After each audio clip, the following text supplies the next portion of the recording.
আমার আগের ভিডিওতে অনেকে কমেন্ট করেছো যে দাদা তোমার গাছের নামগুলো একটু বলো। তার জন্য আজকে একটা নতুন ভিডিও নিয়ে আসলাম। আমার কিছু পছন্দের জলজ গাছগুলোর মধ্যে একটা, সেটা হলো ভ্যালিসনেরিয়া প্ল্যান্ট। ভ্যালিসনেরিয়া হলো একটি জলজ ঘাস জাতীয় উদ্ভিদ।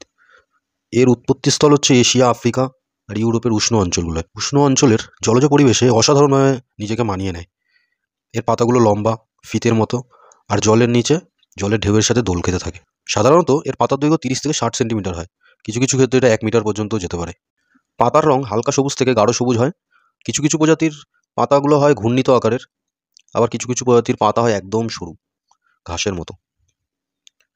এটি হ্রদ, নদী, খাল, বিল এইসব মিষ্টি জলের জায়গায় জন্মায়। স্থির ও ধীর গতির জলে এরা সহজে খুব ভালোভাবে বেড়ে ওঠে। এদের জন্য টেম্পারেচার 20 থেকে 30 ডিগ্রি সেলসিয়াস হলে খুব ভালো। আর হালকা আলো থেকে উজ্জ্বল আলোতেও এরা খুব ভালোভাবে বেড়ে ওঠে। এদের রানার বা স্টোলন থেকে নতুন গাছ জন্মায়। অ্যাকোরিয়ামের জন্য ভ্যালিসনেরিয়া অত্যন্ত জনপ্রিয়। এটি শুধু জলকে সুন্দর করে না, বরং জলকে পরিষ্কার রাখে এবং অক্সিজেন যোগায়। মাছেদের জন্য এটি নিরাপদ আশ্রয় তৈরি করে, আর অতিরিক্ত নাইট্রেট ও কার্বন ডাইঅক্সাইড শোষণ করে জলের ভারসাম্যও বজায় রাখে। যদি তুমি তোমার অ্যাকোরিয়ামে এই গাছ লাগাতে চাও, তাহলে আমার কাছে কিছু সহজ নিয়ম আছে, সেগুলো তোমায় বলে দিই। 1 নম্বর, আলো দাও মাঝারি থেকে বেশি। 2 নম্বর, তাপমাত্রা রাখো 20 থেকে 30 ডিগ্রি সেলসিয়াস। 3 নম্বর, জলের পিএইচ লেভেল 6.5 থেকে 8-এর মধ্যে রাখো। আর মাঝে মাঝে লিকুইড ফার্টিলাইজার দিতে থাকো, তাহলে এই গাছ আরও দ্রুত বাড়বে।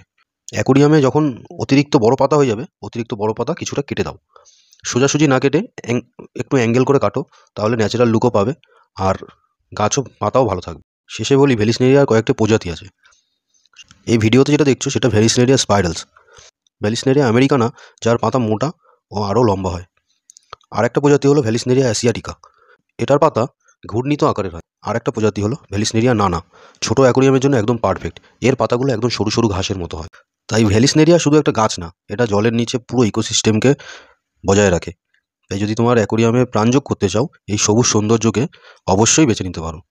এর জন্য বেশি মেনটেনেন্স লাগে না, কিন্তু খুব তাড়াতাড়ি এ বংশবৃদ্ধি করে, আর খুব তাড়াতাড়ি তোমার অ্যাকোরিয়ামের ন্যাচারাল লুক দিয়ে দেবে। তোমরা আমার জলজ গাছের যদি ভিডিও চাও, তাহলে কমেন্ট করতে পারো। আমার কাছে যেই গাছগুলো আছে তাদের সম্বন্ধে আমি তোমাদের বলতে পারি। কমেন্ট যদি করো যেগুলো গাছগুলো আমার কাছে নেই, আমি সেগুলো এনে আমার ব্যক্তিগত মতামত তোমাদের জানাতে পারি, আমার অভিজ্ঞতা